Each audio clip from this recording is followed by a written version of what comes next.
पति ब्रह्मचारी की कहानी में अब ऐसा तूफान आने वाला है जो सूरज और ईशा की जिंदगी को पूरी तरह हिलाकर रख देगा।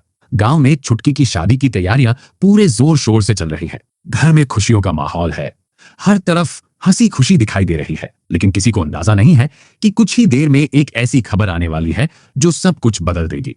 शादी की रस्मों के बीच अचानक लड़के वालों का फोन आता है। उनकी बात सुनकर पूरे परिवार के पैरों तले जमीन खिसक जाती है। वे साफ कह देते हैं कि अब उन्हें यह रिश्ता मंजूर नहीं है। वजह, गांव में फैली एक अफवाह। किसी ने उन्हें बता दिया कि छुटकी को नदी किनारे एक लड़के के साथ देखा गया था। हालांकि सच्चाई कुछ और होती है। छुटकी बताती है कि उसने केवल एक डूबते हुए युवक की जान बचाई थी। बाद में वही युवक उसका धन्यवाद करने आया था, लेकिन गांव वालों ने उस घटना को गलत रंग देकर बदनाम कर दिया। छुटकी लाख सफाई देती है, मगर कोई उसकी बात सुनने को तैयार नहीं होता। सबसे ज्यादा गुस्से में होती है बुआ जी। उन्हें परिवार की इज्जत और टूटता हुआ रिश्ता दिखाई देता है।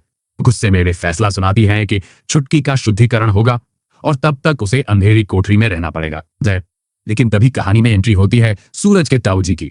ताऊ जी का असली मकसद छुटकी नहीं बल्कि ईशा होती है। वे मौके का फायदा उठाते हुए सबके सामने कहते हैं कि अगर किसी का शुद्धिकरण होना चाहिए तो सबसे पहले ईशा का होना चाहिए। उनकी बात सुनकर पूरा परिवार सन्न रह जाता है। ताऊ जी एक के बाद एक आरोप लगाने लगते हैं। वे दावा करते हैं कि ईशा दो पुरुषों के साथ रही है। पहले आकाश के साथ उसका नाम जोड़ा जाता है और अब सूरज के साथ। वे गांव वालों के मन में शक का बीज बोने की कोशिश करते हैं। असल में यह सब एक बड़ी साजिश का हिस्सा है। आकाश के जेल जाने के बाद ताऊ जी बदले की आग में जल रहे हैं। उन्हें लगता है कि सूरज और ईशा ने उनके बेटे की जिंदगी बर्बाद कर दी, इसलिए अब वे दोनों को अलग करना चाहते हैं और इसी बदले की भावना में वे ईशा के सम्मान पर हमला कर रहे हैं।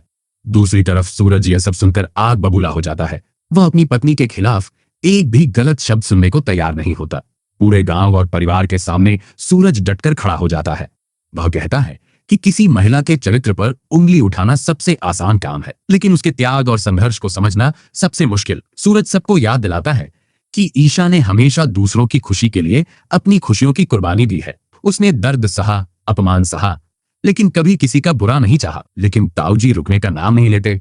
मामला इतना बढ़ जाता है कि गांव के कुछ लोग अग्नि परीक्षा की बात करने लगते हैं। ईशा को अपनी पवित्रता साबित करने के लिए जलते हुए कोयलों पर चलने की सजा देने का प्रस्ताव रखा जाता है। यह सुनकर माहौल और भी तनावपूर्ण हो जाता है। इसी बीच पंडित जी भी एक नया बवाल खड़ा कर देते हैं। पूजा के दौरान वे घोषणा करते हैं कि कोई बड़ा अपशगुन हो चुका है।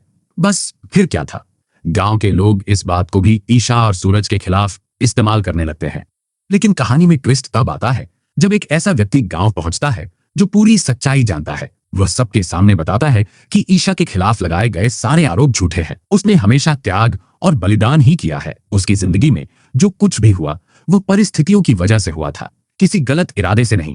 सच्चाई सामने आते ही ताऊ जी के चेहरे का रंग उड़ जाता है। उन्हें एहसास हो जाता है कि उनका खेल अब खत्म होने वाला है। दूसरी तरफ सूरज को भी समझ आ जाता है कि केवल ताऊ जी ही नहीं बल्कि बुआ जी भी इस साजिश में कहीं न कहीं शामिल रही है।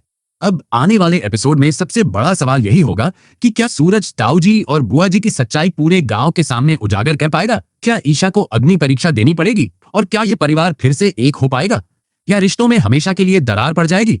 एक बात तो तय है, आने वाले एपिसोड में जबरदस्त ड्रामा, बड़े खुलासे और कई चौंकाने वाले मोड़ देखने को मिलने वाले हैं। सूरज इस बार चुप बैठने वाला नहीं है और जो लोग ईशा को बदनाम करने की कोशिश कर रहे हैं उन्हें उनके कर्मों का हिसाब देना पड़ सकता है।